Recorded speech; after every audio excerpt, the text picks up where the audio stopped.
Pemirsa, sebagian besar kapal penumpang Pelni merupakan kapal yang diproduksi di kisaran tahun 1980-an hingga 1990-an.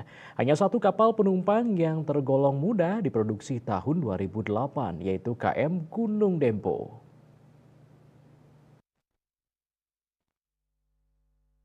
Kepala Cabang Pelni Denpasar, Arfah Yusuf didampingi manajer komunikasi Pelni Dito Papilanda mengatakan pihaknya berencana mengganti sejumlah kapal dengan mengajukan penyertaan modal negara PMN ke pemerintah sebesar 3,2 triliun rupiah.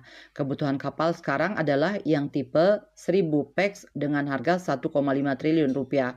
Kapal penumpang prioritas yang akan diganti yaitu KM Kalimutu dan KM Usmini yang berusia 39 tahun. Saat ini Pelni memiliki 26 kapal penumpang, 1 kapal ternak, 30 kapal perintis, 10 kapal tol laut, sementara kapal Pelni yang ada di Bali produksi tahun 1990, 1991, 1993 juga berpotensi diganti jika PMN ini disetujui. Kapal yang ada di Bali diantaranya KM Awu, Tilong Kabila, Leuser, dan Binaya. Secara ekonomis, idealnya sebuah kapal berusia 30 tahun harus diganti karena berkaitan dengan efisiensi bahan bakar dan penggantian spare part harus inden. Menurutnya untuk menjangkau dan melayani daerah kepulauan di Indonesia setidaknya harus ada 90 kapal penumpang.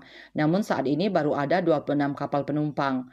Usia kapal di atas rata-rata 25 tahun harus menjadi prioritas. Padahal menurutnya kapal Pelni sebagai alat transportasi sangat dibutuhkan masyarakat di Indonesia Timur karena tidak ada moda transportasi lain lewat laut. Sementara dengan ketersediaan kapal saat ini masih kurang. Kapal yang tiketnya disubsidi sangat diminati masyarakat karena harganya menjadi murah.